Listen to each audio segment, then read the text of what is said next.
Well, where we're moving to is tight. It's real nitpicky. And I'm not gonna lie, I'm scared. I'm nervous. I get like that in these tight jobs. Good landowners, good people, but I worry about these type of jobs because we got so much going on, such big equipment, so much exposure, so much liability. It really makes me nervous, big time. We got a plan, we're gonna execute the plan. We're having to buy probably, I'd say it's see, $13.60 $4,000 to $4,200.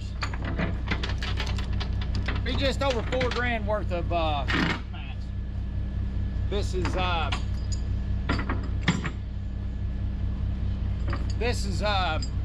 pieces of steel that's 4 foot wide, 8 foot long, 1 inch thick, to shore up this culvert we're crossing. That's a maypop, and it isn't wide enough for a truck, so we're gonna have to make a hillbilly bridge for the log trucks to cross out of wood.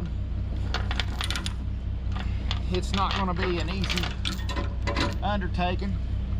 We feel like we got us a plan. We'll find out how right we are. But ew, that looks like crap. But we feel like we got us a good plan. If I told y'all I wasn't nervous, I'd be lying to you.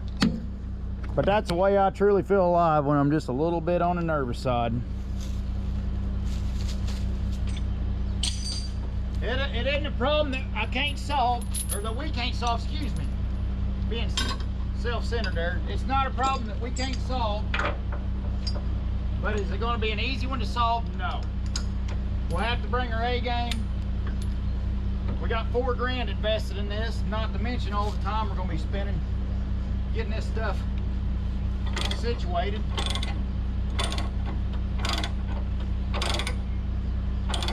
And it's not like when we get done with this project we'll throw away our street mats. We'll put them to use afterwards.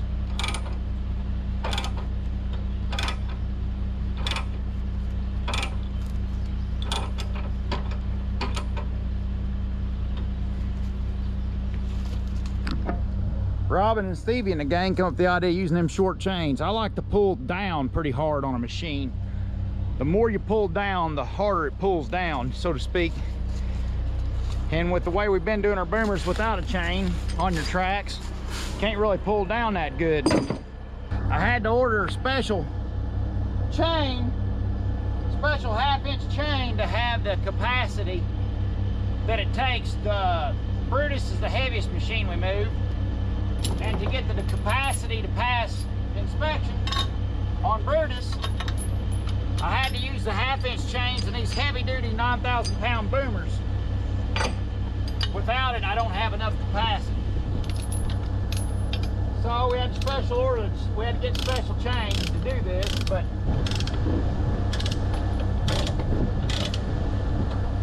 Stevie made a bunch of short sections of chain up for both low boys, both the big low boys, and I really like it. Let's get our wide load banner on the front.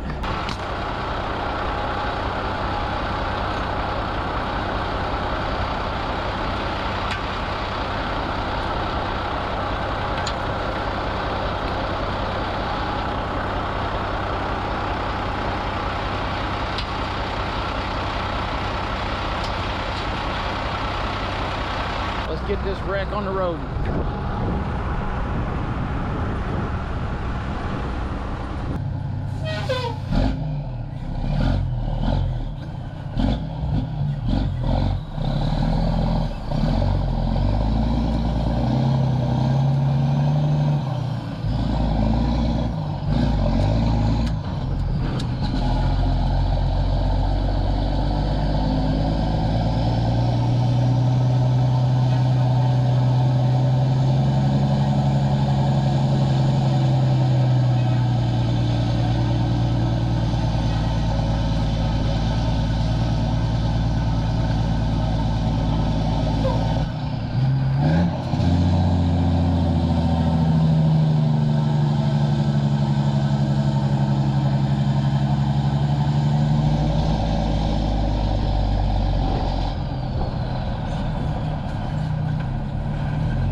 So here's the thing, I'm dealing with tight roads, low hanging limbs, low hanging power lines, cars everywhere. It's just, and there's a time schedule involved. I'm the idiot that got the permit to go this way. Look at that AR-15 mailbox. You see it? Well, I got it set up, I think, like the M16 variant of it. Anyways, moving through this tight area, going before we get to the dam, there's freaking rock faces heading out. Now, Brutus is sticking off the side of the trailer. Now, you can see how small the road looks compared to the truck. Just imagine Brutus is hanging off each side of the trailer, over a foot and a half on each side. So you're like three, whatever it is, foot on each side. You hadn't, and the trailer's long, so on a winding turns like this, trailer always ends up hogging up way more road than it's supposed to. And then you had Brutus tracks sticking off everywhere, and then the height. The Brutus's height thing. I forget what the height the Brutus is. It's like 14 foot, 13 foot. It all got measured, and it's in. I don't remember what the dimensions are. It's all in the permit. We get the permit and stuff. So, but for some reason, I get in counting down here, and the daggone power lines is just right on top of it. I mean, son of a buck, are right on top of it. And I had to run one side of the road the other. And then after I moved on to our actual, here's a rock sticking out. And then watch when I get to going into the road heading to the job site, the power line goes running with the road, and it drops this little bottom, I guess the phone line cables or whatever, and it's dropping them son of a bucks. And I have to run as it goes around a curve or something like that. You watch it when I go in there towards the end of this video. You'll see where it runs right beside it, right where I had to move over because Brutus is taller than the power line, and then I got to run, not rub on it. See, kind of like it's doing right there in that video right there, or that view right there, where it's running right with the road, but except it comes out into the road, so you got to move the truck over so you can fit. So all that stuff's going on. So when I finally get to the job site, there's cars everywhere, there's turns everywhere, there's people out in the yards, everything else is going on, and the chaos and everything. And then I'm having to run across the road and stuff to keep Brutus out of the ditch, number one, or keep the low boy out of the ditch, or Blackie out of the ditch, Bo. And then keep it to where I can run beside the power line and then come back on the road. It's just that gone. And I'd been battling it, hydraulic motors and stuff on that head today, and I'm already, was that today? I can't remember. But I was already wound up over something, and daggone didn't add all that to it. But and then here we get up here, and I stop for by this old gal's house. What, she's like, what the hell's that? All right, see y'all.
Oh.